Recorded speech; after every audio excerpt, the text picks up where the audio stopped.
Hello and welcome everybody to another episode of Strickland. I'm your host, Shwin, and this was 563. I am not joined today by Stacy, who's having some technical issues on top of weather issues snowing us all in. But I am joined by not a first-time guest, first time in a long time, but also not first time in a long time on our general podcast. If you've been listening, his name is Zach Blatter. Zach, how you doing? I'm great. I'm enjoying the snow. Gives me an excuse to do what I would be doing anyway had it not been snowing, but staying inside, scrolling Jerking Twitter, off? Instagram. Nope, scrolling Twitter and looking at the trade machine, watching Knicks Sixers, watching Porn. WWE, other programming, college basketball, a little college basketball in there. But it's great. It's great. Good. So you watched the Riyadh Rumble? No, that's Saturday. Like I'll be locked in for that. I'm actually going to a watch party on Saturday for that.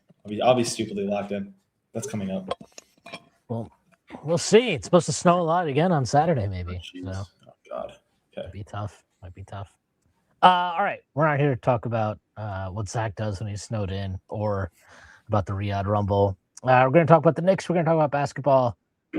It'll be fun. Before we do that, I do have to say, here's a twice weekly reminder that Strickland has a Patreon, which you can find at patreon.com/thestrickland. We are truly appreciative for any support you're able to give. The $6 tier gives you access to full pods of our Friday podcast and the Strickland Discord, where you can chat with the other fans and the site staff. The $9 tier gives you access to even more pods, including Strictly NFL, if you're trying to get geared up for the Super Bowl, which everybody should if you hate the Patriots. Those are great places to get started if you're interested. Plus, if every listener signs up for the Patreon, I can stop reading these ads, which would be a benefit to all of us. We also need to thank our sponsor, FanDuel. FanDuel has you covered for all your sporting betting needs. If you want to bet on the Super Bowl, if you want to bet on the NBA regular season, NHL regular season, FanDuel has you covered for anything you could possibly want to wager. So thank you to FanDuel. Okay, well, the Knicks they have now won 2 in a row. They are slowly, maybe turning around the sinking ship that was their previous 2-9 stretch. They beat the Nets by 54 points in a game that was needed and not competitive at any point. But really didn't signify anything. Like, it was just kind of like, okay, yeah, you beat the Nets, good. You're supposed to beat the Nets. That's fantastic. They then went on the road to Philly on Saturday afternoon and defeated the disgusting, dastardly Sixers led by Joel Embiid, who did nothing in the second half. They beat them 112-109. No, was it a perfect game? No, absolutely not. Karl Anthony Towns fouled out. I have some sympathy for him. I did not think he was moving well at any point in that game. He did come into it questionable with back spasms. He felt really hard in his back at one point in the first half. And, Cat is definitely prone to exaggerating the level of pain he might be in at times, but I did not think he was moving well. I thought a couple of the calls he got were a little bit, there was one where he grazed Joel Embiid's arm. But, he continues to pick up some of these stupid offensive fouls. Again, does he get a bad whistle? Sure. You have to adjust at some point. He's continuing to struggle with that. It is what it is. Mikal Bridges had just a truly god-awful performance. He went 3 of 16 from the field. His fourth quarter sequence before he got benched down the stretch was, an abomination. Would probably be really it's unfair to call that. It's insulting to abominations to call what he did an abomination. That's how bad it was. He had a weird up and under layup where it felt like he went up and under purely because he didn't want to maybe get touched at the rim. He probably could have dunked that, but he didn't. Then he missed, so he missed the layup. His final sequence was bricking a 3, then getting it back off the offensive rebound, and then bricking a terrible mid-range pull-up. And that was it was the end of his night. So just two really bad performances from two of the guys that have been struggling the most. Me and Prez talked about that extensively. on our podcast on Friday. One guy who had been struggling extensively, but was able to summon his best effort in a month was OG Anunoby, who I thought was fantastic throughout the game, but especially in the second half. Hit a big three late in the game to push the lead back out to 5. Some of his defensive sequences, especially the Knicks went small down the stretch of this game. I think it was in the last 4:30 that they went small.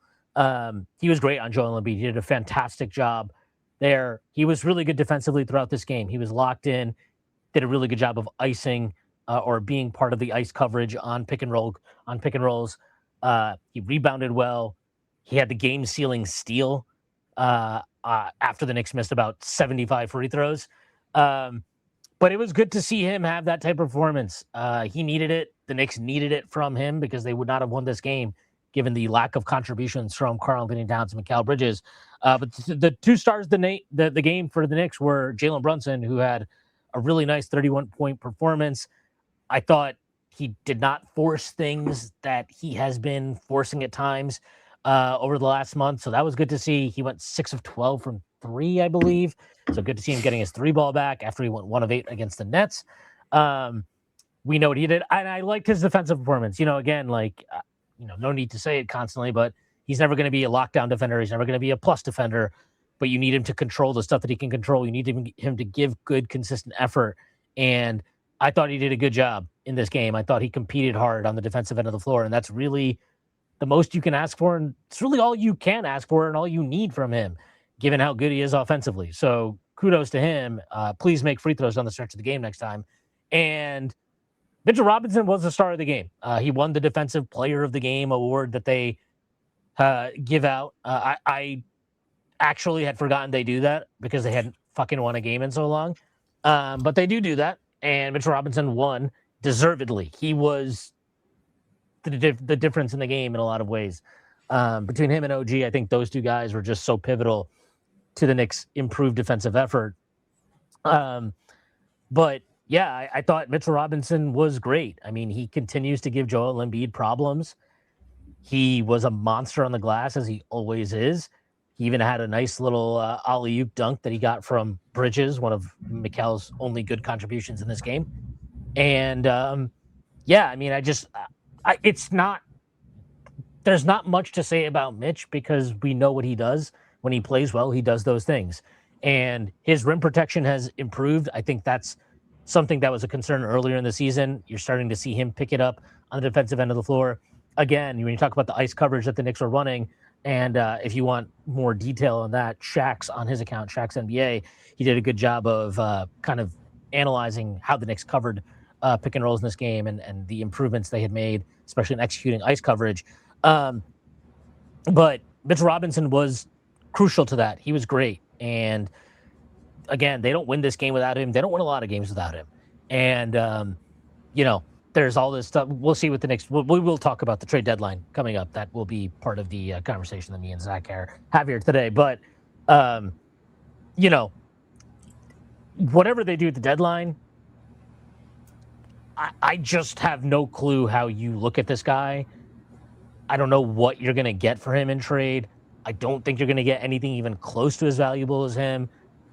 I understand the concerns about where the Knicks salary cap is and how are you going to extend him and blah, blah, blah. And all I can say is and this extends to Deuce McBride, another player that the Knicks, he's under contract for next year, but he is extension eligible. And this is something that is brought up with both these guys is can they afford to pay both these guys? And all I will say is based on what we have seen from this team over the course, certainly of this season, but I would even extend it from the start of last season and maybe even before that. If you have cap issues, you might need to figure something out with other guys and not those guys. No, not those guys, because those guys are helping you win ball games, and they're helping you win ball games more than some of the higher paid, bigger ticket guys on this team, the more headline players on the team. We don't need to name who those players are because I think right now we're all aware of who those players are. And that's not to say that will be the case forever. But, when you're talking about current contributions, who's impacting the game, who is helping the Knicks win games, and how you manage that all going forward, all I know is the Knicks are trying to win a championship this year. I don't know that you should be in the business of trying to get ahead of a salary cap situation when the root cause of said salary cap situations that may or may not be lingering down the line are guys who are making more money and are not delivering as much as Mitchell Robinson, are not delivering as much as Deuce McBride. It's always a push and pull between value and how you kind of manage all this stuff. But if you're still in the business of trying to win a championship this year, and nothing the Knicks are saying or doing or operating like suggests that they're not of the belief that they can win the championship this year, something I agree with, I don't know how you trade a Mitchell Robinson. I don't know what trade exists out there to get a player or piece back or pieces back that can give you the same type of value on the floor that a Mitchell Robinson does, kind of given his price point. Same thing for Deuce McBride. In Mitchell Robinson's case, very specifically, we know that he has been the catalyst for multiple playoff series victories that the Knicks have had. You watched the Celtics series last year. He basically broke Joe Mazzulla's mind. So, I was just, that game again on Sunday or Saturday rather, it just kind of crystallized, I think, a lot of things people are feeling, Knicks fans are feeling about the struggles of Karl-Anthony Towns, the struggles of Mikal Bridges, and, Deuce McBride went 1 of 8 from 3. Guess who was in the closing lineup? And mind you, this is with Mikal Bridges not on the floor, and this is with the Knicks choosing, Mike Brown very specifically, choosing not to play with the center in the final 4:30 of the game. It says something. And when you see stuff like that, I think it should change the conversation of, well, maybe the Knicks need to move these guys before they pay them because of salary cap stuff. I mean, that's a fair conversation to have, but maybe the conversation should not be about those two guys. Yeah, that was a lot, but I share a lot of the same things. I think there's some other places to fill in. 2 of the guys in the Philly game that jumped out that you didn't talk about, Josh Hart and Landry Shamet.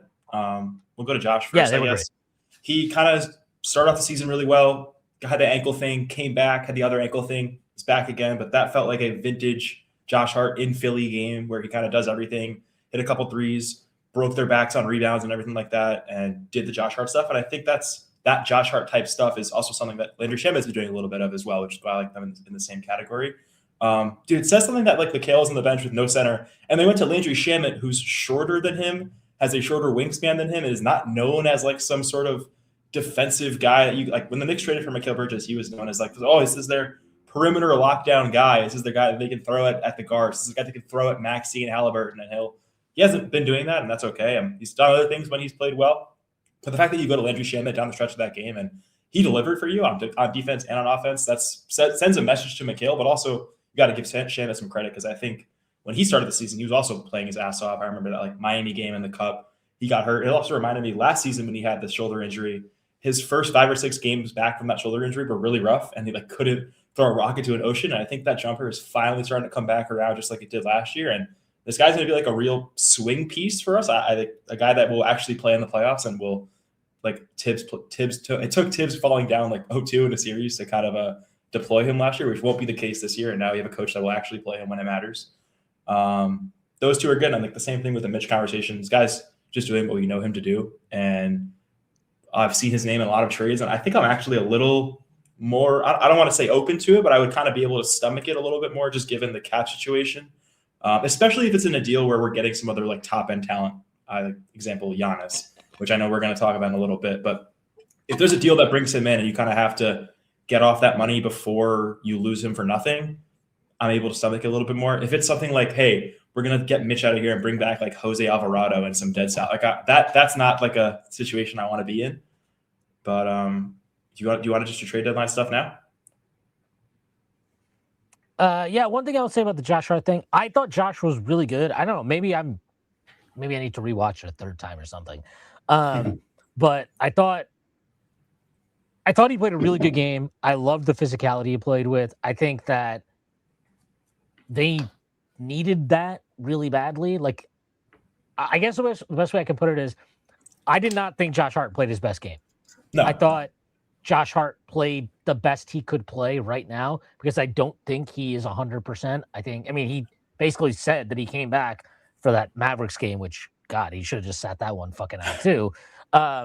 Because the team has been, in a rough spot or whatever. He talked about that. So I don't think he's giving you the maximum Josh Hart performance, but it's understandable because I don't think he's playing at 100%. But I love the way he played, and I love that he's out there in this moment where the team is struggling and they are fighting to turn around their season after it just completely went off the rails. And look, whatever, Brunson can be the captain, and he is a leader. That's fine. I don't think anybody's denying that. But what I saw from this team while Josh Hart was out and what I have seen since he's returned and the way that he talks and the way that he carries himself and the way guys respond to him, Josh Hart is, again, terrible pun coming. He is the heart and soul of the team. He definitely is. Like, and that can annoy people. And, we can sit here and talk about the lineup data and basketball fit and whatever, but sometimes you see what a guy is giving you when they're out. And I think it was very evident what the Knicks were getting from Josh Hart in the games that he missed, and what he means to this team. I think they lack a competitive passion that drives them and brings them together when he's off the floor. There is a verve that he brings to the team when he is playing. He injects pace into their attack. He gets them up the floor. He creates transition opportunities for them. Those dry up very quickly without him. Does that mean he's the best player on the team? No. Does it mean he's the most talented player on the team? No. Does it mean he's the most vital player on the team? No. But he means a lot. And I don't know that you can just look at the box score that he gave you against Philadelphia. And, again, please make fucking free throws, Josh. Missed 2 pairs in this game. But I don't even think that sums up what his performance meant to the team in that game, because I think if they were 35 and whatever and they had not had a 2-9 stretch, I don't think he'd have been playing.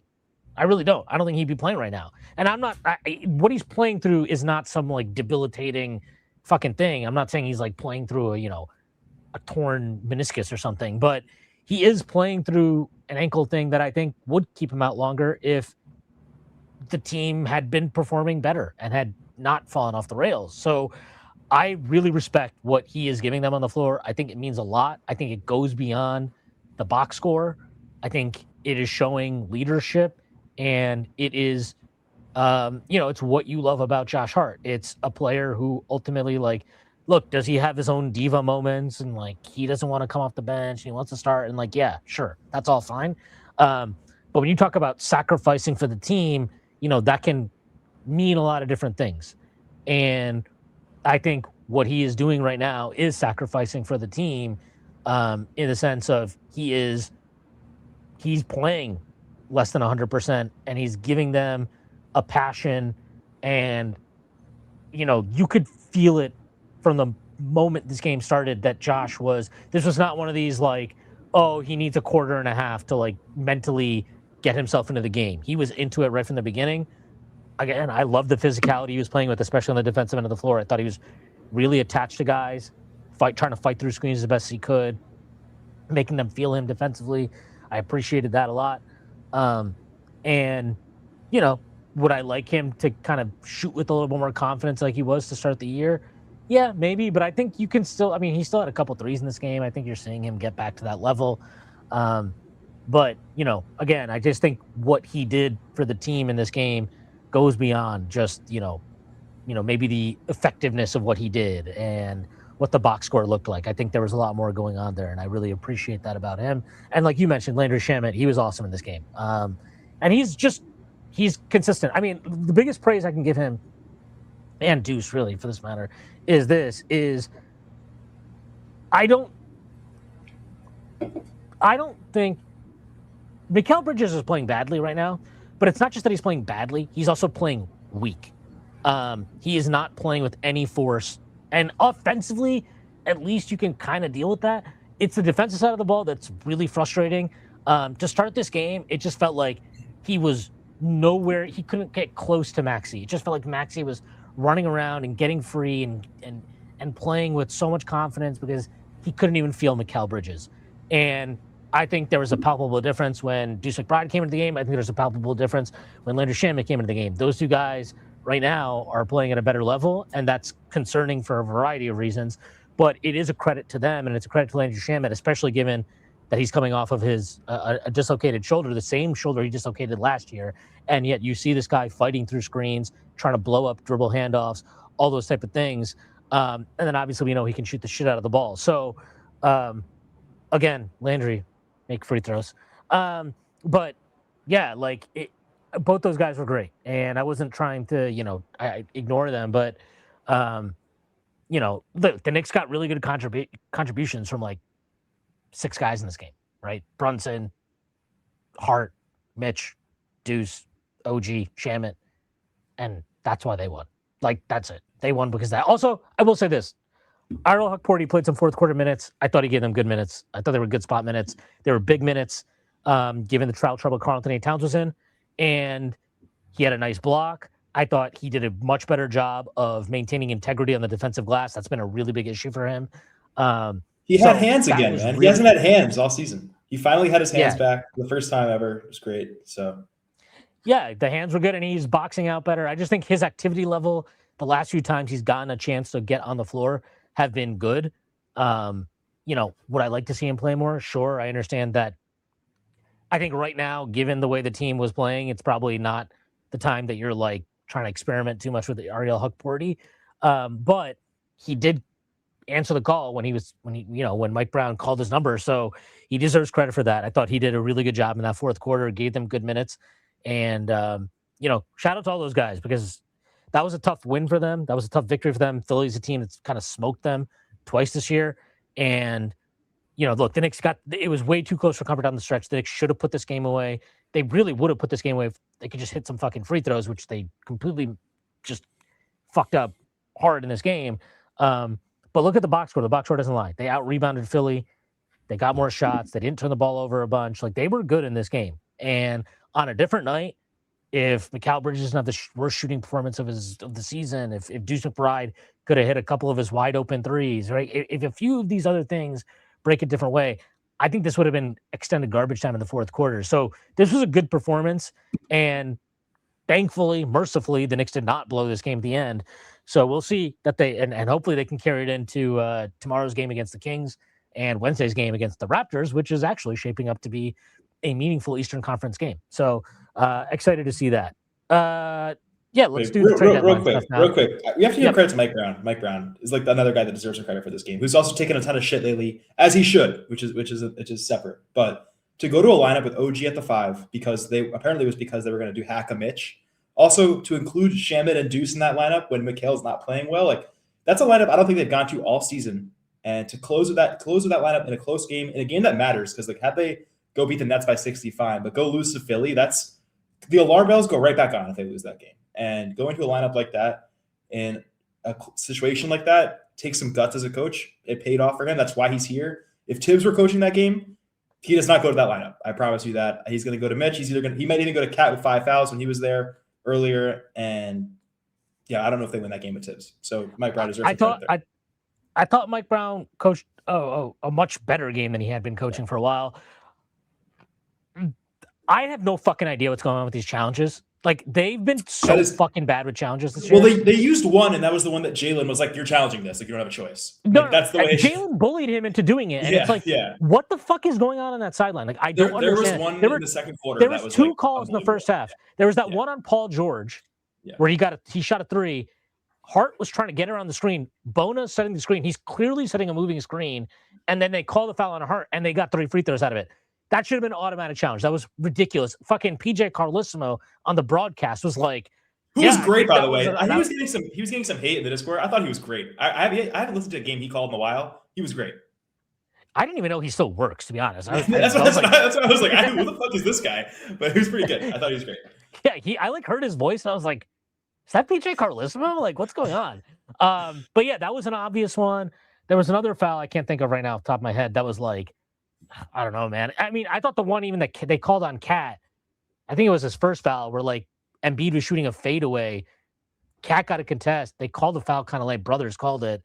They got 2 free throws out of it. Like, I don't know. They showed the replay twice, and I was like, I don't even know if he touched him there. Maybe I'm wrong. I don't know. Maybe there's an angle that showed it. But the Paul George one to me was fucking nuts. I was like, if you're not challenging this, like what you're like to me, and this is just how I feel about challenges. If there's ever an opportunity to take free throws or points off the board, that's an automatic, and you feel good about that. Like, obviously, if it's a 50-50 call, it changes it. That did not look like a 50-50 call to me. That was like an obvious moving screen. I think that gets overturned. Paul George hit 3 free throws. Like, that's a 3-point swing, like in a game that ended up being won by 3 points by the Knicks. Those are big moments. Like, I think if you get an opportunity to take points off the board, that's basically the best you can do. Now, if you want to save one for the end game scenario shit, fine, fair enough. But if there's ever an opportunity in the game to take points off the board for your opponent, and it's a kind of a clear-cut situation, I think you got to do it. So I agree. Mike Brown deserves a lot of credit for some of his experimentation lately has been a little crazy. I think he's tightening down the rotation a bit. There was no Jordan Clarkson, thankfully. There was a minimal amount of Yabusele. Did he go to 9? If you don't count Hakordi's spot minutes, it was like a 9-man rotation, right?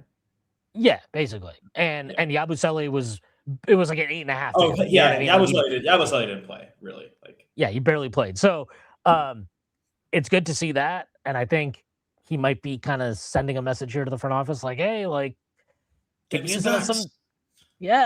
some depth here. But that was a well-coached game on his part. And again, my only thing that I would criticize him for is like the challenge stuff is weird. Like it should not take Jalen Brunson screaming his fucking head off at you. And like they still were barely able to get that fucking challenge in. Like I think Carlos on the broadcast was like, oh, smart job by Mike Brown to have like Deuce McBride go to the scorers tables to delay the inbounds and get more time to review this. And I'm like, why does it feel like Nick Nurse? It felt like as soon as he wanted to challenge a call, he'd already seen the replay 15 fucking times or something. There was one that I think Nick Nurse, the first challenge, because he used both. The first one, which he won, they gave him like 5 minutes to make a decision on that. They were just standing around. Like I think someone was due to shoot free throws for the Knicks, and like whoever it was like standing at the line looking for the ball. Like, can I shoot my free throw? And then Nick Nurse like gets to look at it and throw it in slow motion from 3 different angles, and then falls to the challenge. So that was ridiculous. And just last thing, since you did bring up the Nick Nurse challenge, I need OG Anunoby to not take stupid fucking layups at the end of game when they're going to foul you anyway. Because he took that fucking layup. He did not get fouled. That was like the right decision that they overturned that call. And I mean, obviously it doesn't burn the Knicks. It couldn't burn the Knicks. So again, like just please clean up some of this kind of small micro moments, but largely a positive result for the Knicks. And hopefully they can carry this momentum. The schedule, I wouldn't say it lightens up, but it's friendly. Yeah. It's friendly. It's teams they should beat, man. Like I know Toronto is like having a great year, but like that's a team you should beat. I'm sorry. Like I agree. Yeah, I'm with you. All right, let's get into trade deadline stuff. Let's start with this guy. This guy, Giannis Antetokounmpo. He self-diagnosed himself the other night with a calf strain. This is not an injury. He's not hurt. I'm just gonna say it. Like he's not hurt. If you read the fucking tea leaves, this guy's not hurt right now. He's going to get traded. I'm like assuming this right now. I think he's going to get traded. I think he's played his last game in Milwaukee. Reporters are like, I think it was Mark Steiner, Mark Spears said that today. He's played his last game in Milwaukee. Who's like, that's not nothing. Like that's a big name reporter putting that out there. All the vibes are a disaster. The Bucks stink. They stink, and like they obviously we all know this, but I think Giannis is just finally clocking that like they don't have avenues to improve. There was a report a few weeks ago about like, oh, the Bucks are checking in. They want to make one more move. Maybe they're interested in Michael Porter Jr. or something like this. And like, no, they're not. They're not doing that. These moves don't make sense for them. And I think like even like Bucks FO people who are used to be like, hey, let's get better. Like people are like, you know what? Like maybe the writing is on the wall. Actually, like we're gonna move on here. And the Rich Paul thing today is ridiculous, but like that probably has some smoke to it. And if we're hearing about it now, it's probably been in the works for at least a few weeks. And I think things are gonna start picking up real fast here. And I'm going to go out not too far to limb and say he's going to get traded, hopefully to the Knicks. So what I will say, first thing that I agree, the calf string is, even if it's real, it's definitely exaggerated. He apparently he started hobbling or grimacing about his calf in the second quarter of the game. He didn't actually come out of the game until the fourth quarter. This was last week or whatever. So, and then after the game, he just self-diagnosed himself and was like, "Oh, it'll probably be about the same amount of time I missed last time with the calf strain." I was okay, perfect, that's sure, very odd. So whatever, that piece is weird. This is from, you mentioned Rich Paul, so I want to read this. This is from True Hoop today. Henry Abbott. Which, by the way, what the fuck is True Hoop? I don't think I've ever heard of True Hoop until today. Oh, True Hoop's great. You're just you don't read things though. You know what I mean? Dude, I lock in. I'm locked in. I know what you're talking about. Hold on. No, you're like a fucking brain rotted Gen Zer. It's okay. That happens. It's all right. So in this, he says, sorry, I'm just trying to find the exact paragraph here. So basically, he's kind of reporting on the Giannis situation. Last week, someone very well placed in the business told me something alarming about rockstar Giannis Antetokounmpo. He has had one team and one agent since he was drafted as a teenager in 2013. So it was alarming to hear a story of real drama that Giannis was close to firing his longtime agent, Alex Saratsas, over his failure to get Giannis traded from the Bucks. Reportedly, this was over the summer. And then later in this piece, he talks about Rich Paul. And in this case, Rich Paul of Clutch Sports not only has a tendency to talk about Giannis, but also, multiple sources agree, has been talking to Giannis's brother Thanasis as of late. Rich, it seems clear, would like to represent Giannis and is said to have been making the case that he's the guy who can get a star player where he wants to go. He goes on to say 2 NBA sources think that this is kind of maybe bullshit, and 2 others think that this is real and that Giannis might have a new agent come soon. The other relevant kind of piece of this that's in the article is if you are to swap agents, a player has to send a termination letter into the league, and then they have to wait 7 days before hiring new representation. The trade deadline, as we all know, is next week on February 5th, Wednesday. So if Giannis wants, or Thursday, sorry, if Giannis wants to, if he's going to hire Rich Paul and Rich Paul is going to help him get traded before the trade deadline, time is ticking. So assuming there's some smoke here, Rich Paul got Anthony Davis traded from New Orleans to the Lakers when Anthony Davis wanted to get traded from New Orleans to the Lakers. It didn't happen exactly when Anthony Davis wanted. If you remember, Anthony Davis wanted to get traded at the trade deadline. That did not go down, but then he was traded in the next offseason, the following offseason.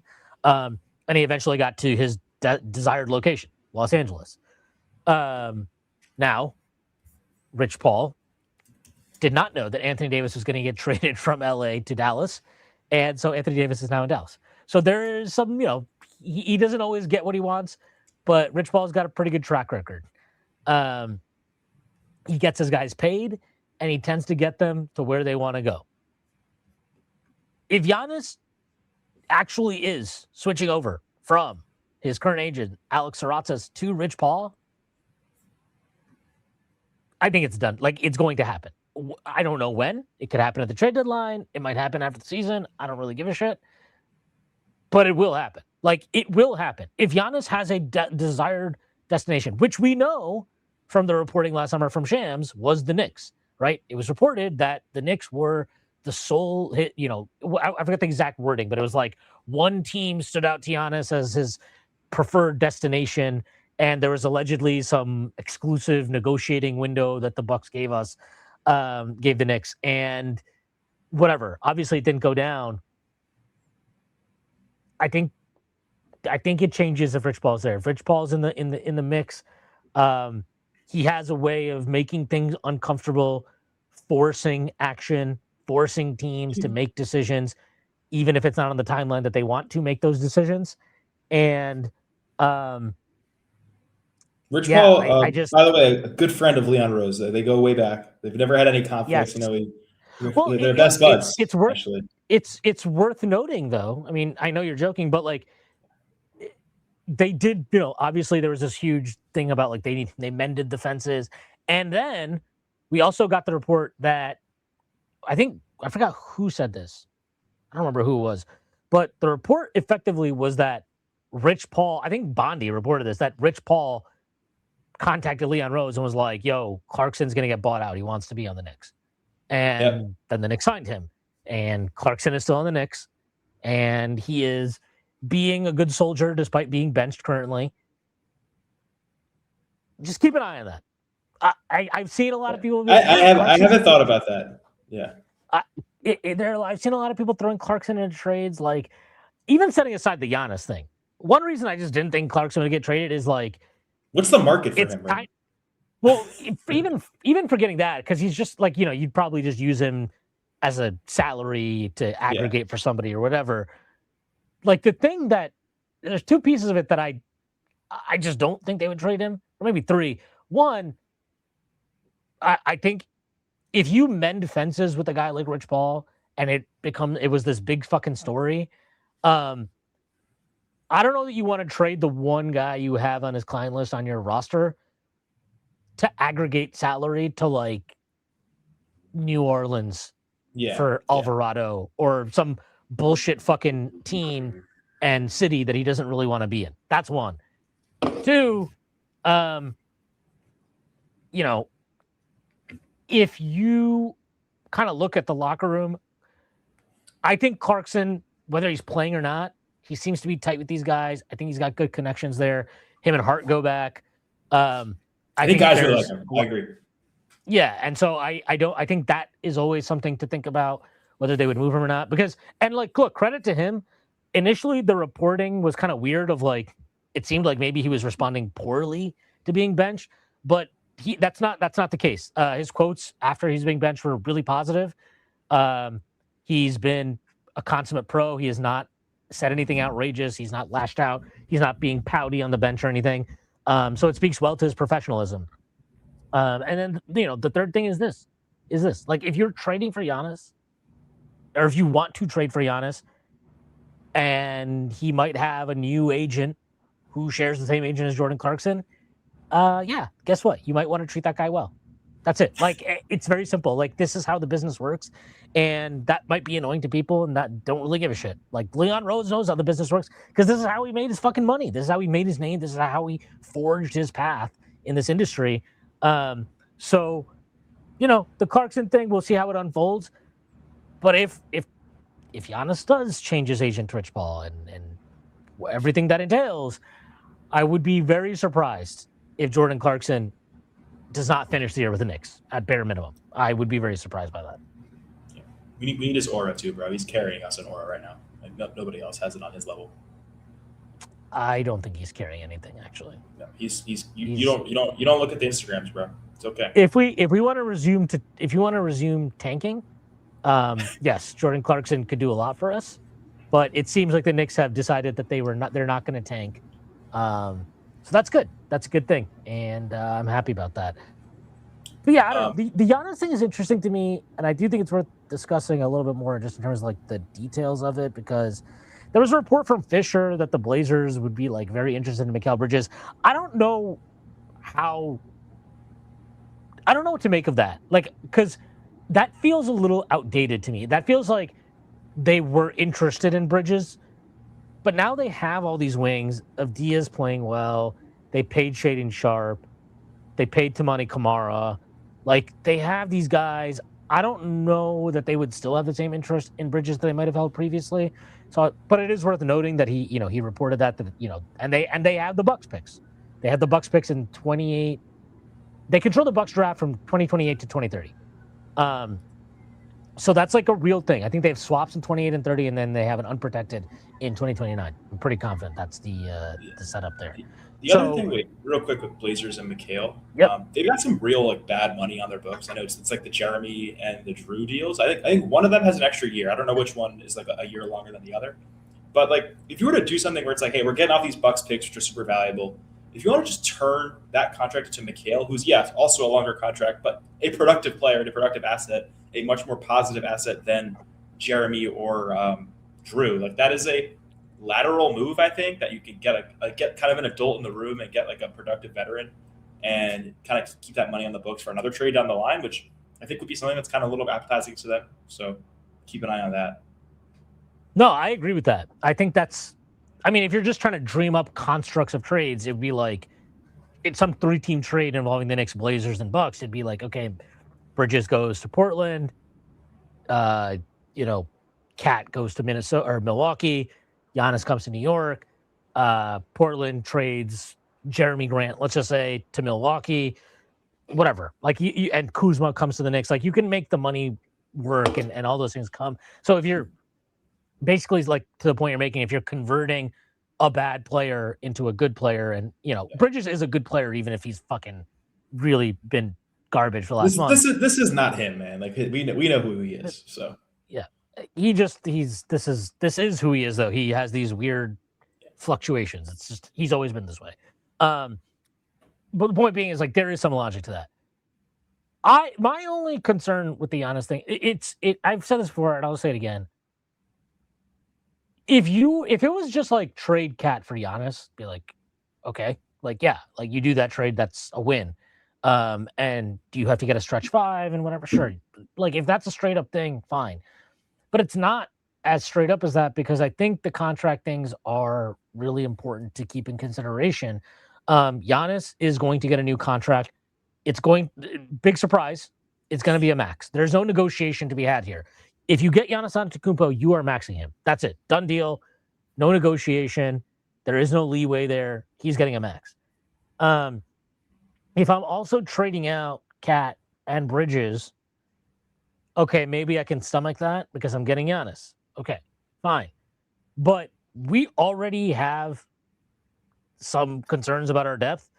If you are depleting it further to consolidate effectively for Giannis, that's something to consider, because you still don't have a stretch 5.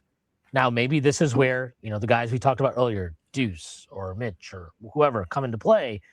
But again, like now you're talking about multiple moves. Like, I guess for me, ultimately the end goal of anything in the NBA is you're trying to win a championship. That's the actual end goal. The end goal is not like we want player X.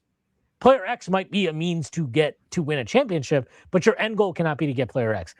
My concerns are really about, what are you giving up to get Giannis? Where does that leave your depth chart? Do you have a roster construct after the fact that can win a championship? I don't know. I'm very concerned about that. And you can have concerns about the current team's chances of winning a championship too. I tend to put more stock in, like, take out the 2-9 portion of the season, whatever. Like, I tend to put more value on the larger sample with this group. I don't know what the hell that 2-9 stretch was, but it was not what I think is even remotely close to what this team is capable of.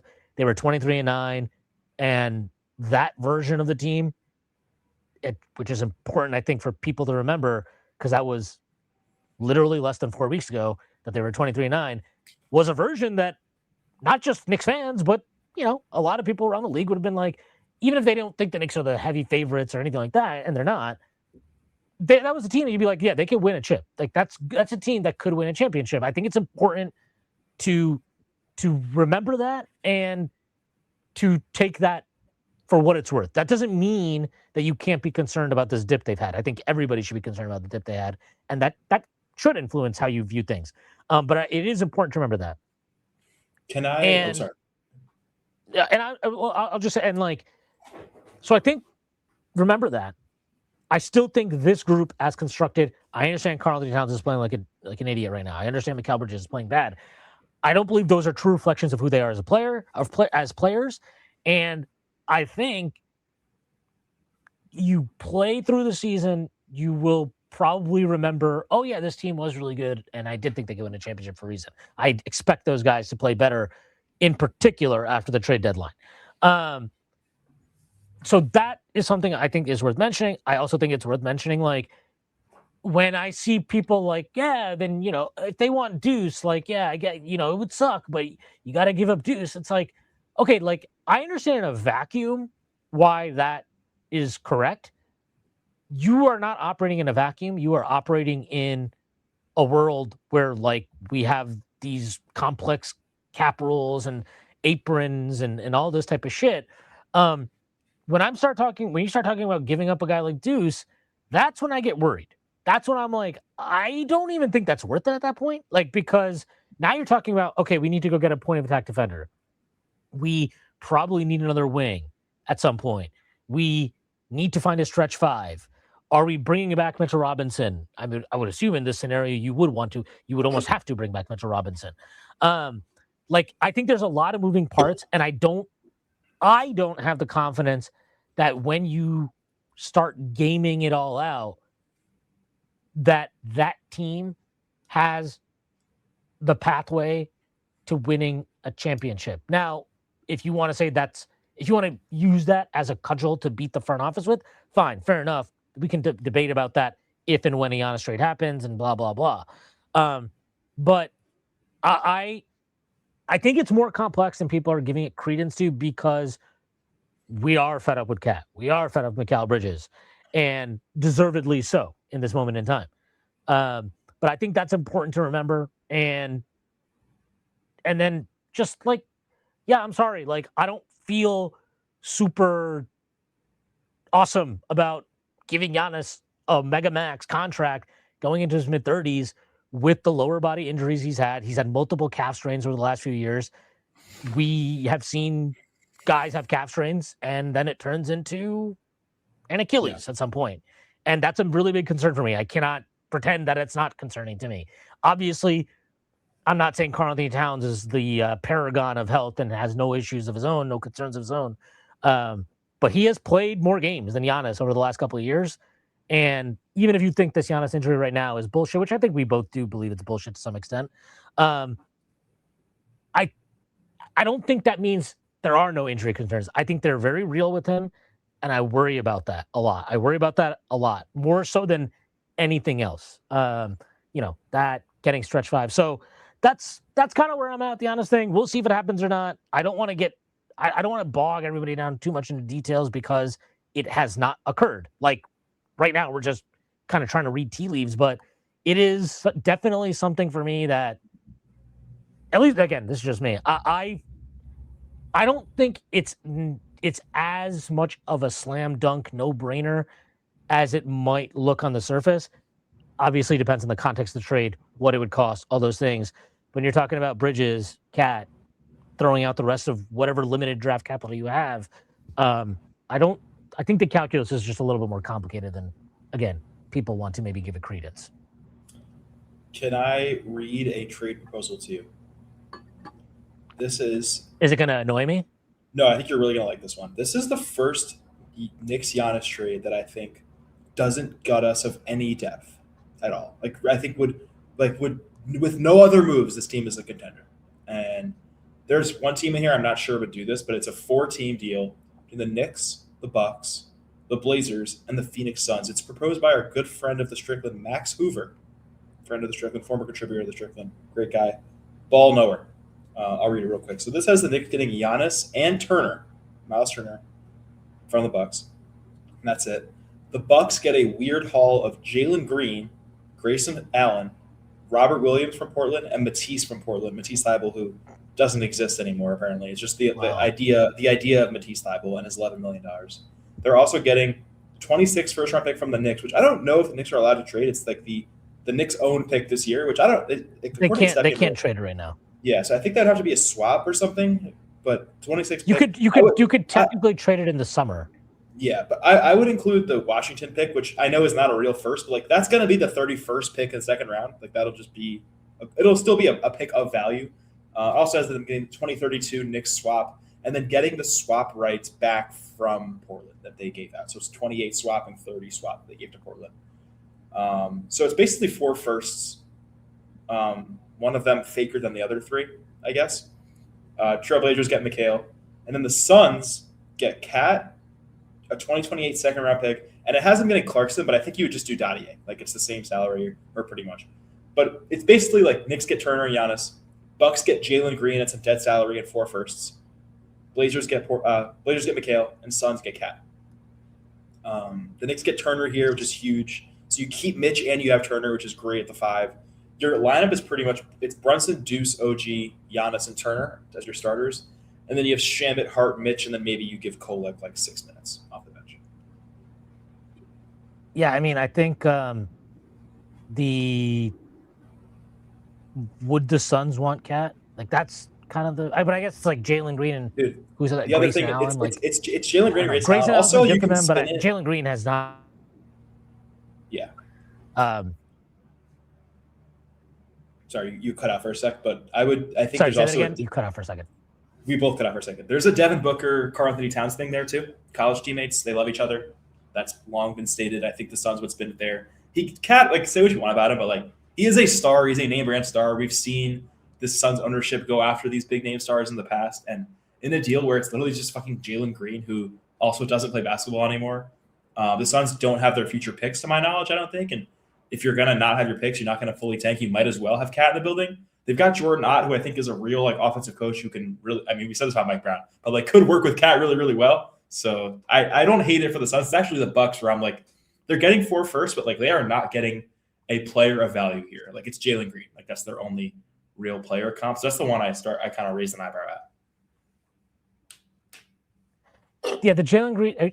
It's also, but it's like if you're trading Giannis, you're going to be bad. So yeah, that we'd already know that. No matter who you get back, you're going to be bad. If you're getting control of your draft picks back, that's a big deal. Because then you could like basically they would just owe their 27 pick at that point, and then after that they're fine. Like they control their shit. They should still have a good pick this year, by the way, because they get basically the lesser of their pick or the Pelicans pick, if I remember correctly. So, like they're gonna have a good pick if they just tank away, and they've been tanking with Giannis, so why not tank without him? Yeah. Do they have their 26 pick, the Bucks? Like, do they own their pick this year? They don't, but it's they don't fully control it. It's like a weird thing because again, they basically just get the lesser of their pick or the Pelicans pick, is my understanding of this. But it's a weird scenario. They gave up a swap basically, so that's moved around a few times. Oh, you know what it is? I'm pretty confident this is what it is. They gave up the 26 swap when they traded for Drew. And because the Pelicans traded their pick unprotected to the Hawks, I think the Hawks have the right to then swap either their pick or the Pelicans pick with the Bucks. So the Bucks get the second worst of those picks, effectively, more or less. That's pretty confident what that is. Yeah, I don't hate that trade. I mean, that is a trade that I'm like, I think you have to do that. Like, I think you have to do that if you're the Knicks. If you're getting Giannis and you're getting Turner, I understand Turner has not been great. But like, Turner's better than the level he's played at so far this season. Is he worth the contract he got? Maybe, maybe not. I would say probably not. But now I don't really need to worry about my center position. Like, I can have Turner. I can keep Mitch. I don't give a shit about going over the apron at that point because I have my championship roster. You got basically. your team. Yep. Yeah, and now I have 48 minutes of center play, realistically, and I have Giannis who can play at center, and I have OG who we saw play center. So like you have that. Would you need another wing? Sure. Would you need to work some, move some pieces around and like I don't know. If you could bet on like Diawara and Shemit's playing really well, you still have him, and like, dude, you still have Yabu, who like I think stinks, but like, hey, he is like he can eat regular season minutes, like that's fine. So I think Hart becomes an interesting conversation, but we don't need to do all that right now. But yeah, no, you would have to make that trade. Could the Knicks swing that? I don't know, maybe. We'll see. Again, if Rich Paul is his agent and he still wants to come to New York, it will happen at some point. Whether it's this trade deadline or in the offseason, it will happen. I have absolutely zero like doubt in my mind that if we wake up tomorrow and it's Rich Paul is, Giannis Antetokounmpo has left his agent to join Clutch Sports, I would be like, okay, well, Get ready for Giannis to be a New York Knick at some point within the next 6 months. But we'll see what happens. There's still a lot of basketball to be played. And again, like I still think that the team the Knicks have, I believe, can win a championship this year. And I don't think, like, we talked about the trade deadline as far as Giannis is concerned. I think that people are underestimating how much margin moves can help this team. Like Clarkson was terrible. He was literally one of the worst players in the league over the last month. Yabusele's been terrible. If you just got a guy like, again, Alvarado, IOG, I mean, these are the guys that people have been talking about. If you got even a player like that, sure, is your team too small and blah, blah, blah. Yeah, but like just in terms of actual functional good NBA players, like that can matter a lot. That can matter a ton. And I think we should not underestimate the impact of that, which is why I'm not necessarily like it's Giannis or bust at the trade deadline. Like in the offseason, it's a different question. I still think he has more leverage in the offseason than he does at the trade deadline. Because if I'm the Rockets, just for example, and Giannis tells me, look, you can trade for me, but I'm not extending there, I might just be like, fuck it. Like, if I'm going to get you for the next I get 2 playoff runs with you, I'm taking the shot. Like, and, what are you going to do? We win a championship, you're going to bounce? Like, I don't believe you. Like, let's get him in the door. Our team can win a championship maybe this year. Maybe we can win it next year. And if he walks after that point, we'll live with the consequences. I think that is where this gets tricky, because the other reporting is like it's 4 to 6 weeks, right? So it's like basically he will be back. He missed like a couple of games maybe after the All-Star break and all that. So he's not going to miss a shit ton of time either here. So at least from I'm talking about from the trade deadline to presumably what his timeline would be to return. Yeah. So yeah, it's an interesting thing. I think it's fun to just be like, it's the Knicks. He's going to be here, but because he's trying to get traded now, and I don't care what he says publicly, he clearly does not want to be there. It's an interesting dynamic, because if I was like the Rockets, I'd consider it even without a promise to resign. If I were the fucking Thunder, I would 100% consider it without any promise to resign. If I were the Pistons, if they had some offer that the Bucks would want, I would consider it. Like, I would 100% consider it if I feel I have a championship team after acquiring him, even without a guarantee that he stays there. I'd be like, that's fine. We'll deal with that in a year and a half. In the meantime, if I get you right now, like, because I don't doubt that Giannis, he might not, let's just say he gets traded to Houston and doesn't want to really be there. I think he would get there. He would know they have a chance to win a championship potentially, and he would compete. Like, I don't think he's just going to go there and lay down and just kind of like mail it in. Like, I think he will compete there. The guy was trying in Milwaukee for a month and a half anyway. So, yeah, it's an interesting thing. We'll see where it goes. All right, Zach, do you want to introduce your game?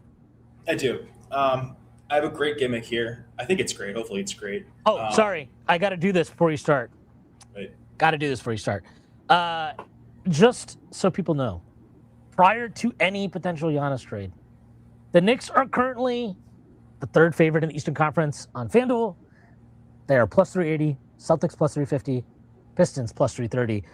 If you think a Giannis Antetokounmpo trade is coming, and if you're very high on the Giannis acquisition and what it could mean, that might be a time to lock it in. I personally would not touch any of this until after the trade deadline. I touched it way before we were third. I did. We were like fifth. I have plenty riding earlier in the year on this, so I'll be good. You have it on the championship or just to come out of the East? Both, actually. So I'll be set. Yeah. Because this is the lowest we've been to come out of the East. So I'm assuming fifth was to win the championship. Yeah. Okay. Third to come out of the East. Yeah. Jesus Christ. Yeah. All right. I thought I should probably get on that. Okay. My new gimmick. It's only a one-time thing. Maybe we'll come back to it in a while. As the Knicks gear up for trade deadline, as a lot of other teams gear up for trade deadline, There are a lot of rumors going around. There always are rumors going around. The Knicks have been a team of many rumors, probably average more rumors per year than other teams given the market. And we thought it'd be fun to do a little disasters avoided draft. So we're going to draft trades. Shwin and I will each take 5. We'll do a 10 trade draft. And these are trades that were rumored, reported, speculated on over the past. We're going to do this to the Leon era only. So trades that were reported on during the Leon era could have happened, maybe could have. Some of them probably a little more realistic than others, but these are all things that were proposed and talked about in our Discord and stuff like that. And the top pick, the number one overall pick, would be the trade we think would have cost the most disaster, like would have been the biggest disaster had it happened. And then we'll go down the list and see which ones would other disasters we avoided along the Leon era to get to the place we're in. Shwin, I'll give you the honor. It's your show. You're the home team. You get the first overall pick in this draft. Oh, by the way, also, Shwin and I have not compared our boards here. I think we're going to have some crossover, but like there are so many rumors and so many trades, some of them with like more credence than others. And I think I'm going to forget some. Shwin's going to forget some too. So we'll be surprised, hopefully, by each draft pick. And let's see where we go. Okay, go ahead. So this is my first pick. And I don't know. I don't really care what anybody says. I think this is the most important one. Is them not trading for Donovan Mitchell. It was on my board. Pretty clearly the most consequential non-trade, non-move that they have made. We don't know the exact parameters of what was asked. I think it's safe to assume that Danny Ainge wanted IQ, RJ, one of Obi or Grimes at least. I think he preferred Grimes, obviously, and all of the Knicks first-round picks. I feel very confident that was ultimately what the ask was, and the Knicks were extremely wise to not do this because eventually, over time, IQ and RJ get moved for OG Anunoby, and they are able to later parlay their first-round pick in that very summer. They traded the 11th pick and parlayed it into 3 future protected firsts. They obviously, as we know, then traded all of their own firsts later for Mikal Bridges. However you feel about that, that's what happened. And the protected firsts that they have actually been used quite productively. One of them was used to get Karl Anthony Towns, and the other was used in the Bridges trade. So these firsts that they did not trade, ultimately all the assets that they did not trade, players, picks, have resulted in the Knicks assembling a team that I still think can win a championship. And I don't know how they would have gone about building the team if they had done the Mitchell trade. You would have had Brunson, you would have had Mitchell, you would have Julius Randle, and you'd have to figure out the rest of it from there. Obviously, you still have Mitchell Robinson and stuff like that, but it would have made it a lot harder. I think it would have accelerated the timeline at a point that they probably were not ready to accelerate the timeline. You wouldn't have Josh Hart, by the way, in this scenario, because the first you traded for Josh Hart would have gone out in the trade for Donovan Mitchell. So that's another piece of this. Like, no Josh Hart, no Anunoby, no Cat, no Mikal Bridges. However you feel about those guys, that's basically your team right now. So, yeah, I think that's very easily the most consequential non-trade they made. And I also think it was really important that they did not make that trade because it would have felt like they got bullied into giving up a price that they really didn't think the guy was worth. Yeah, I agree. I do think that, like, had they done the Donovan trade, we wouldn't have been like a bad team, but we would not be a championship team for sure. And that the window would have been slammed shut. But that would have been, actually, it wasn't at the top of my board. It was number 2 on my board behind the trade I'm about to say. This one was a more recent one. I don't know the exact framework, but I'm going off a Bleacher Report article that had it as this. This is an insane one. This was before the Mikal trade and before, obviously, the Cat trade. So this is coming off the last playoffs. The trade was Julius Randle, Miles McBride, the 24th overall pick, other future first. It just had it as like TBD draft comp for Paul George. Paul George later tore something in his knee and didn't play the entire season. He's no longer a productive player. He is at best like a rotation wing and like who can being like a once a week guy, kind of give you something once a week. This would have taken off the Julius salary. You would have lost Deuce, who's now like our best contract on the team and one of the best contracts in the league, hands down. 24th pick, which I can't even remember who they ended up taking because they moved around up and down. That was like the Dottier pick pretty much. Doesn't really matter. Future firsts, which were the ones that ended up in the McHale trade, so that would have happened. Again, all for Paul George, which would have been a disaster. This was kind of right when the Knicks were like opening that title window, kind of making that leap from pretender to contender. And if you go for Paul George that year, maybe he has a couple good games, but like he is done. It's over for Paul George, and I think this would have been a huge disaster. The Paul George thing is a very good thing that did not happen. Yes. In real time, I'm not gonna lie. In real time, I was like, "This would be." I was in. I talked myself into it too. Yeah. Yeah. I wasn't. I mean, again, like with everything, it's like about the price. But I was like, I mean, damn, you could have Paul George and OG Anunoby. That would be fucking awesome. And guess what? That would have sucked ass. That would have really sucked ass. And as evidence of that, I would suggest go watch the game on Saturday where Paul George looks like a $20 million player and he's paid like a $50 million player. The same exact issues right now that we're having Karl Anthony Towns and Mikal Bridges. That's the same shit that Philly's dealing with Paul George. And the worst part about him is he misses time. He didn't play today. Same problem they have with Embiid. Like, you know, how productive he is when he plays or not, like he just doesn't play enough. So, you know, as they say, availability is the greatest ability. And Paul George does not bring availability to the table. Are we doing this snake draft or you get two in a row here? Oh, I was going alternating. I think it's should I go two in a row? I'll go two in a row. Yeah, we'll do a little snake draft. Yeah, I think you get two in a row. I think that's fair. All right. This one was one of my personal favorites on the board. You know, it's like one of the sleeper picks. I don't think this is going to be on your board. This was something that I absolutely talked myself into, and I was dying for it to happen. And it's extremely recent. It was just this summer. It was a few months ago at this point. This was the famed Karl Anthony Towns for LeBron James straight up swap this summer. This would have been a disaster. LeBron, although it would have been really fun for him to have a season here, is not the LeBron James that could have been a Knick a few other times. And say what you want about Cat, like I know he's awful right now, but like he is at least an asset that we could send out, and at least like this team is still a contender when he's right and when he's playing the ball we know he can play. LeBron, I don't think would have been a tradable asset because you can't like bring him in the summer and then by February you're like, oh, we got to move off LeBron already. Like I don't think his team will let you do that. I don't think the Knicks would want to do that.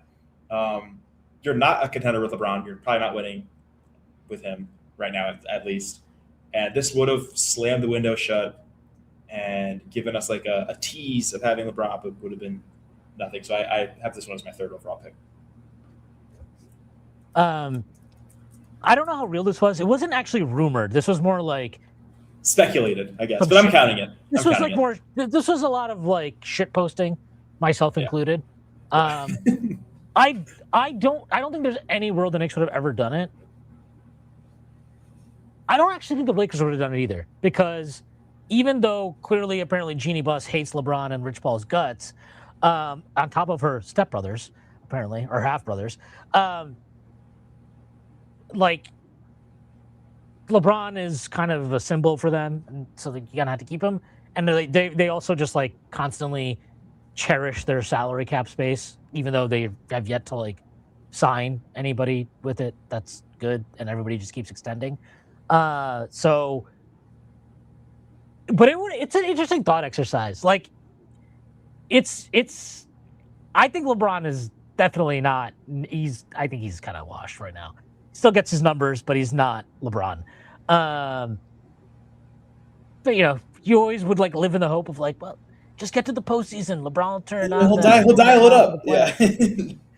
Dial it up. And there's still a part of me that's kind of like, maybe in the East, certain scenarios, like you definitely have a roster that could complement him much better than the Lakers do, which makes it interesting.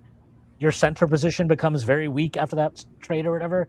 I think it's interesting, but yeah, I ultimately think this would have been a bad trade to make. So, the other piece of it. I'm sorry, I just totally escaped me. You make your pick.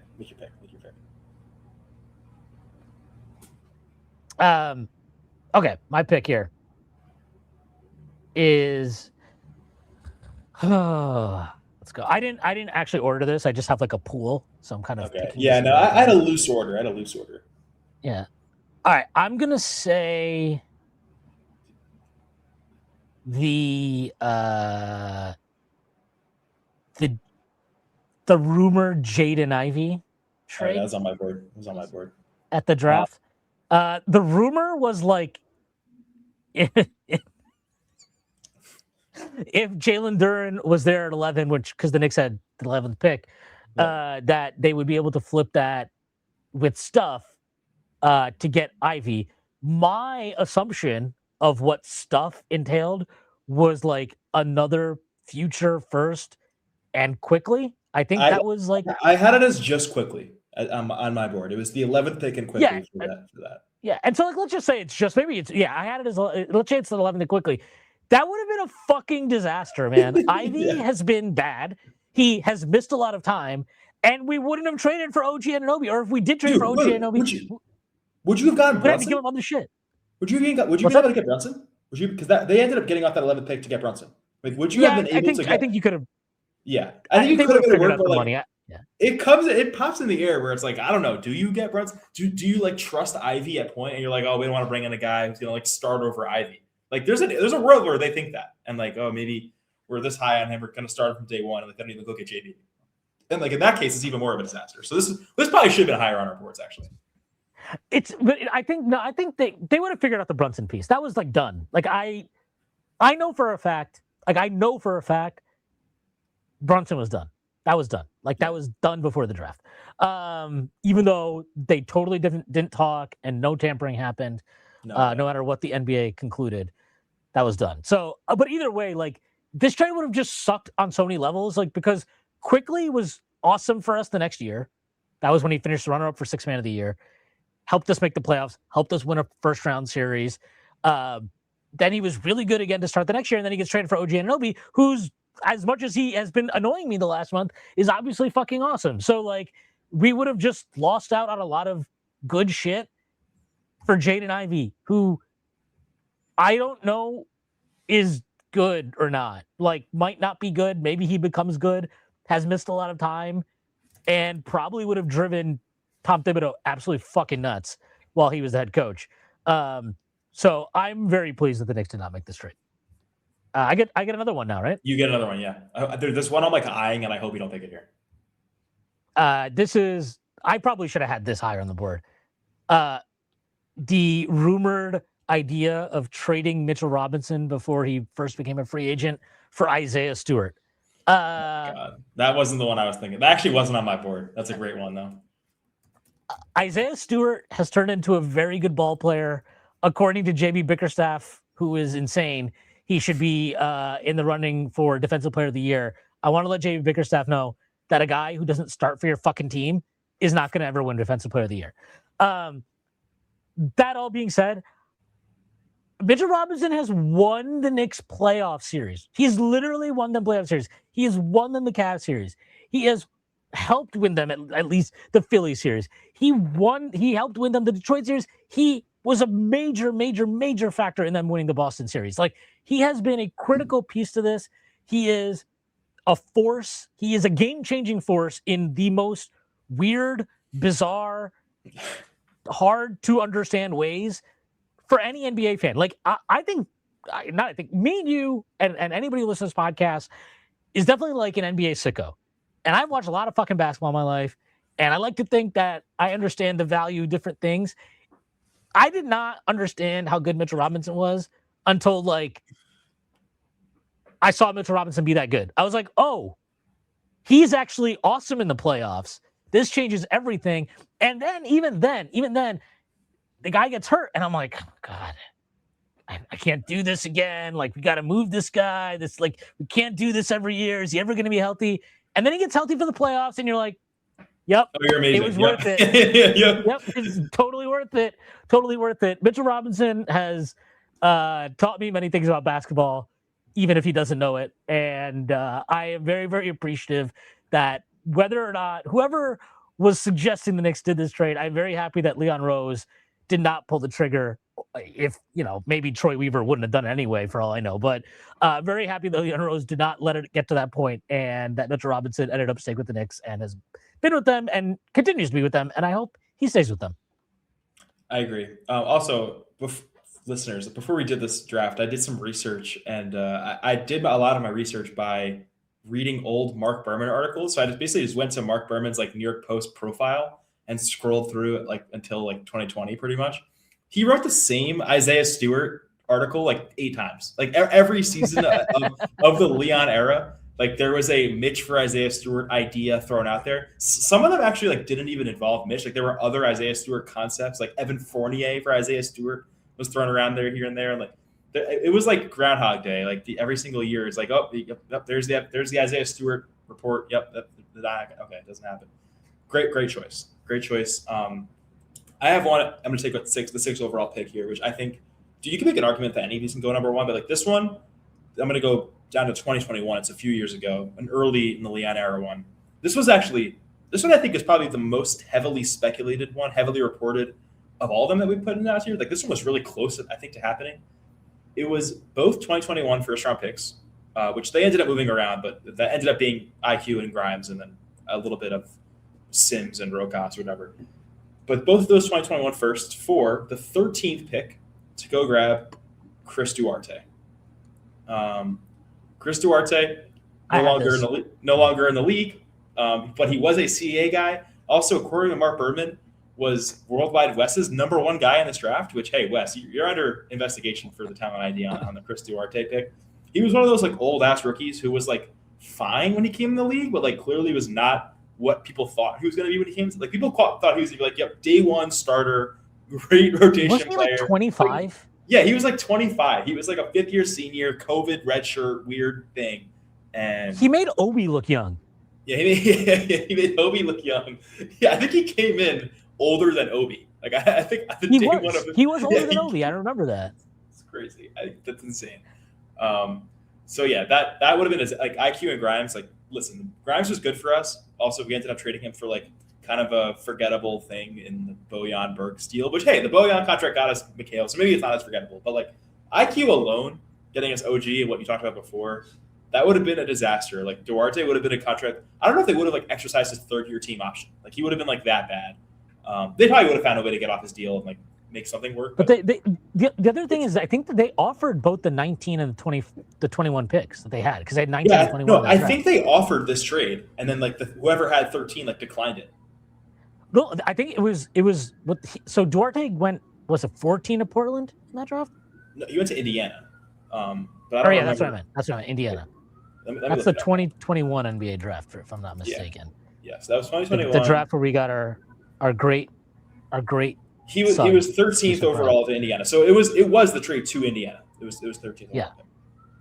The funniest thing is, not only would it have sucked to give that up for Chris Duarte, for whatever scenario, 19, 21, quickly in a pick, whatever, it wouldn't have mattered. Because after that, 16 Şengün, 17 Trey Murphy III, 20 Jalen Johnson. Bro, I would have fucking killed myself. That screenshot would have joined the Ntilikina and the Knox screenshot of the guys getting picked after. Don't put Frank in the screenshot. I'm sorry, that's my guy. That's my guy. Okay. I'm trying. I have so many good options on the board here. I gotta pick one. Did that one? Did this one? Okay, this one was a little less real, but I think would have been an absolute fucking disaster. This is in 2022, so this is after the Randall thumbs down year. This is the down. This is the bad. This is I think about at this point, Randall was kind of a negative asset at this point. This trade was Mitch, Randall, and multiple firsts. I don't know what picks it would have been, but this would have been a serious amount of pick comp, because basically it's Randall's salary. Mitch is a good asset, multiple picks for Zion Williamson. Zion Williamson, really good when he plays. He never plays, and is a kind of a weirdo, or not really kind of. He's a huge weirdo off the court. Not the guy you want as your star player. This is before Brunson, obviously. So this would have been Zion's team, quote unquote. He would have been your guy, and this would have slammed your window shut. really early. And this was a thing. This was, by the way, they had Cam Reddish at this point in time. They had RJ at this point in time. So it was like, oh, let's go complete the Duke trio, reunite the guys. And this is a real thing. I don't know if you remember this. It was a real thing, but the thing is, the Pelicans were never going to trade Zion at that point. At least not for what the Knicks could give them. They should have. Maybe not for what the Knicks. Not for the Knicks. No, they should have done it for fucking. Yeah. They should have done it for whatever. If the Knicks were going to give them anything of value, they should have. Because right now Zion has zero value. Like nobody's going to give you anything of value for Zion. The most valuable fucking thing about Zion right now is his fucking contract. So like that is whatever. No, I mean the other part of this, and say whatever you want about Julius Randle, and many things have been said about Julius Randle. Julius Randle had like 2 All-NBA seasons basically after this. I mean, he would have had 2 if he didn't get hurt in 23-24. But he was 2-time All-Star after this. He made an All-NBA the following year. He helped the Knicks have really successful seasons. The less said about the playoffs, the better. And definitely don't look at what Zach tweeted out about Julius Randle after the Miami series. Dude, Hall of Fame. If you don't know what Shwin's talking about, listen. If you're an hour and 20 into this pod and you don't know what Shwin's talking about, there's a thread on my personal Twitter. I think you have to.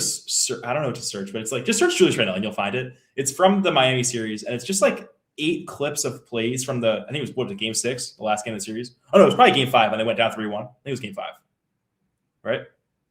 Or Game 4, yes. Sorry. Whatever, I don't know. One of these games. Game 4. Sorry. But it was like 8 plays from one quarter of Randle. And they're all just like awful body language, awful turnovers, miserable attitude. And it was the end of, for me, I was just done with Julius Randle from there on. But okay, continue.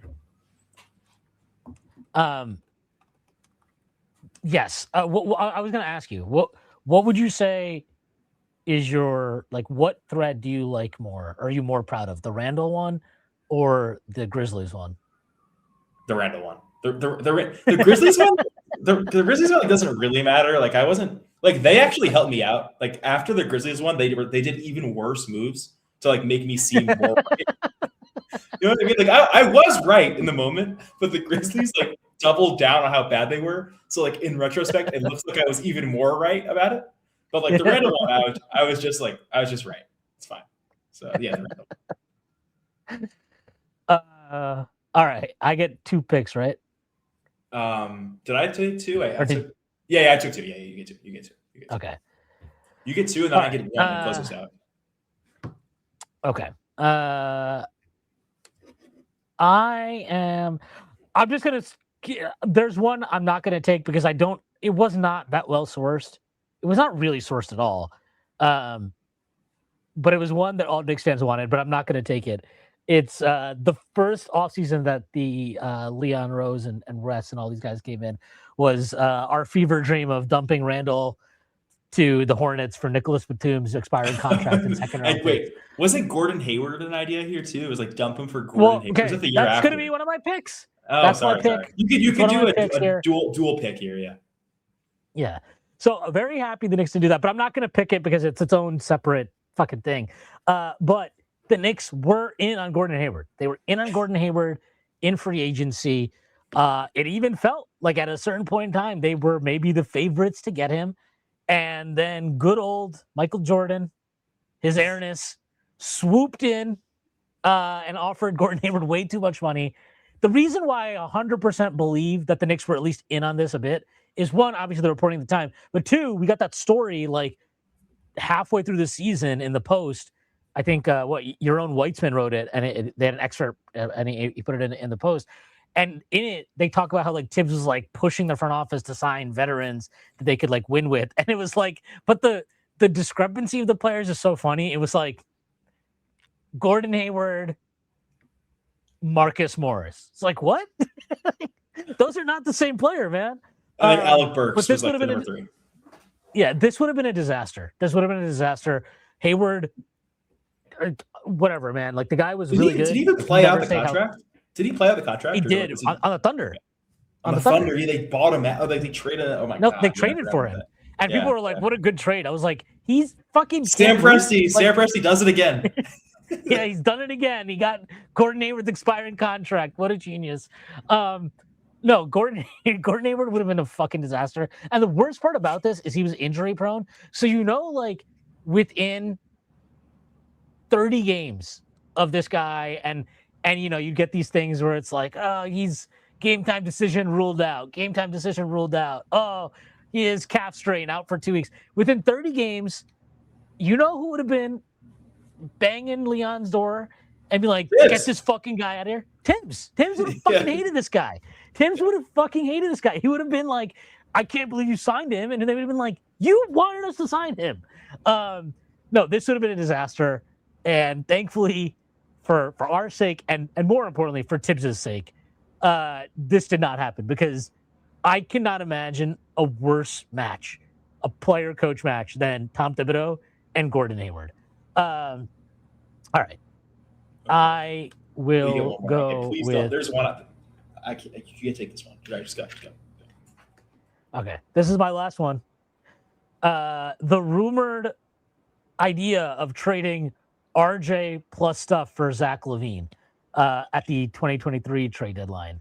That would have been such an epic fail of just fucking like the just massive proportions. A complete failure. Zach LaVine is still on this contract, by the way. He's still got another year left on this contract that nobody wants, that nobody in the NBA wants. So this is the contract we've been training for. RJ obviously sucked that year, did not cover himself in glory the next year either, but the Knicks were able to use his contract productively, and kudos to him. He's actually having a really good season this year.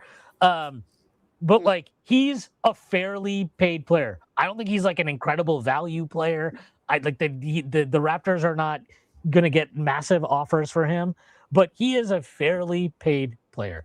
Zach LaVine is an albatross contract, one of the worst contracts in the league, carries no value, has never been part of a successful winning program, barring one fucking fluke-ass season in Chicago, in which they were carried for half a year by Lonzo Ball's mysterious ability to impact plus minus.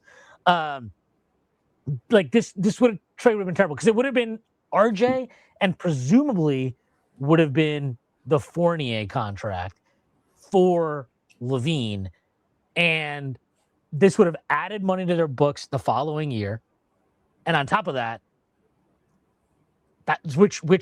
so what that might mean is that might also have cost you Dante DiVincenzo, who they signed using the mid-level exception the following summer, who obviously we know was traded for Karl-Anthony Towns.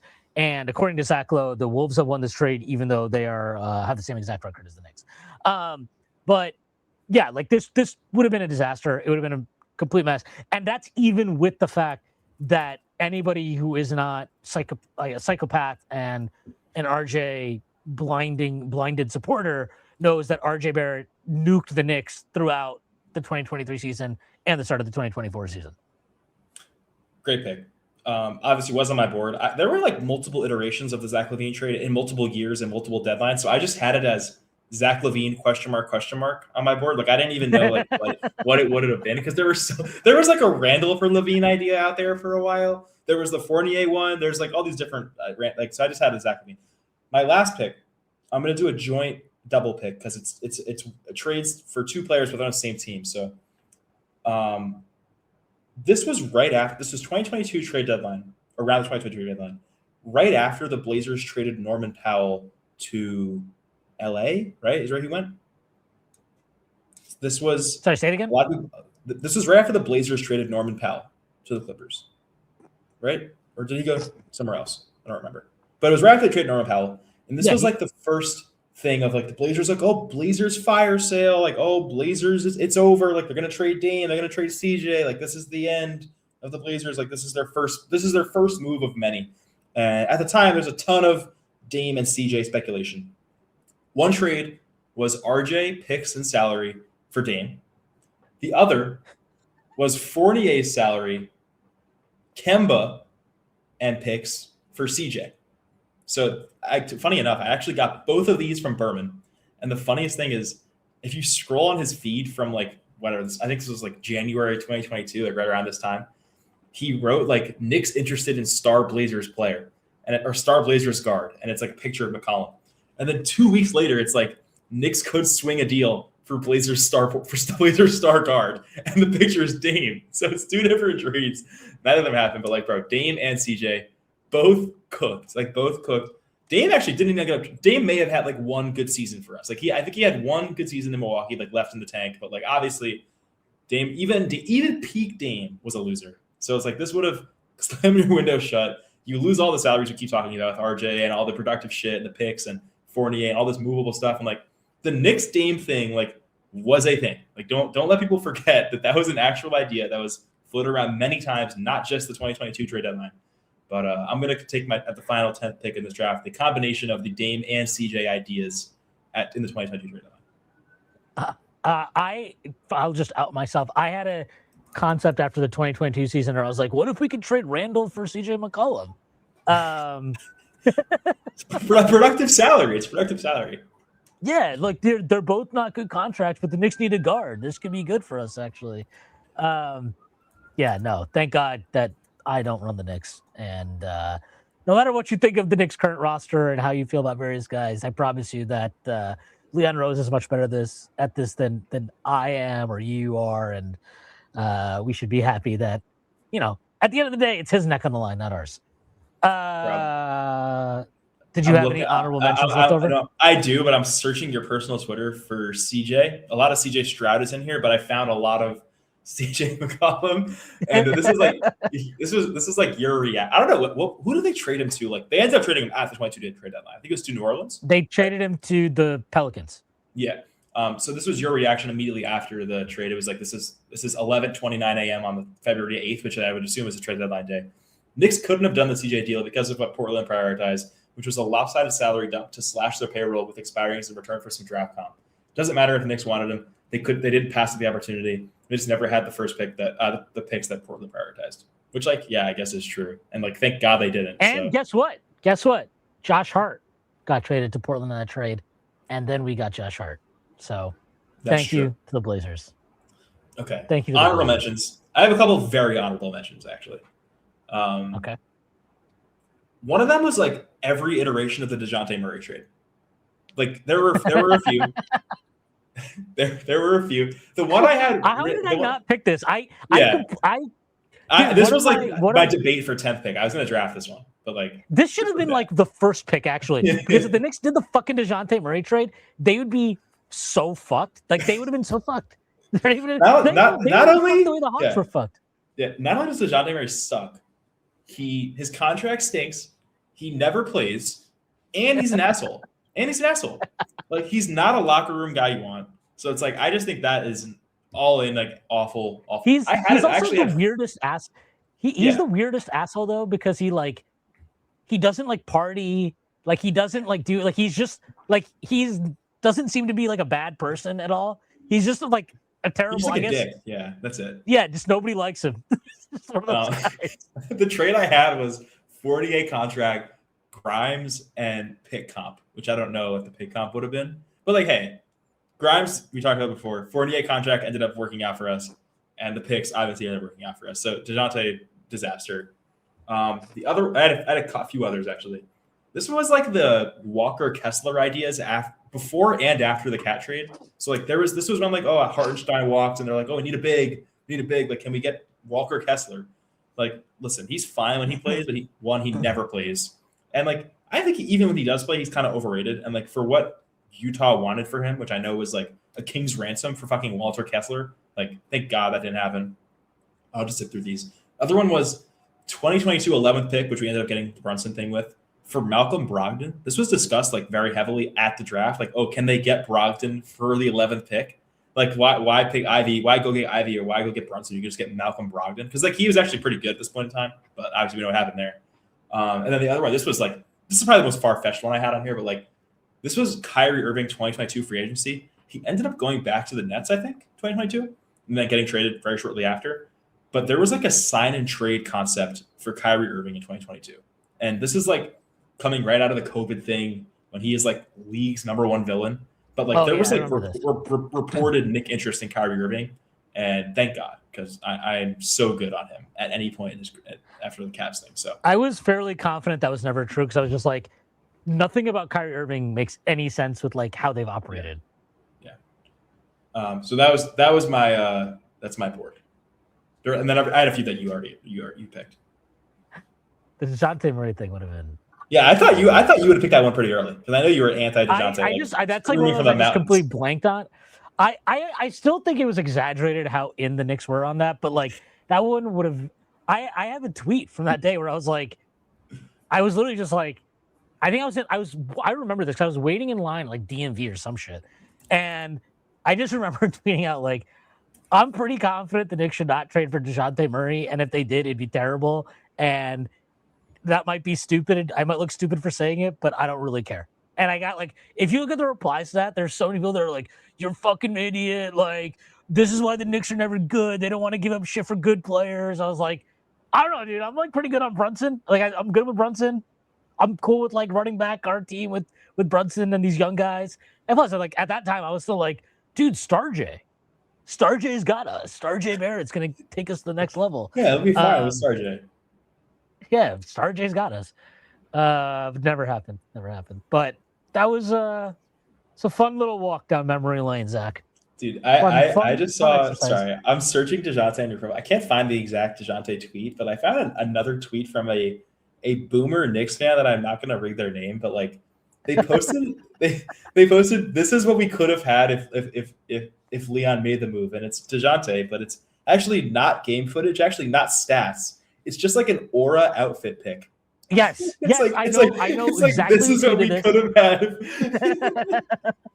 It's like he's like got like ripped jeans on, like a nice outfit, got like the headphones and shit, and like could have and would have been a Knick if Leon made the move. I gotta find this tweet. It was. Well, you quoted it and you said, if we traded 2 unprotected first and a pick swap for DeJounte, we could have been 13-12 with the 18th ranked offense instead of 12 and 13 with the 15th ranked offense. DeJounte is just like he's always been a player to me that I'm just like, why? Like why? I thought I like didn't pick him because I thought it was like a lock for you. Like I was like, he'll just pick this, and you didn't. Oh yeah, this is the tweet I had. This is on June 25th of 2022. Zero interest in DeJounte and the Knicks.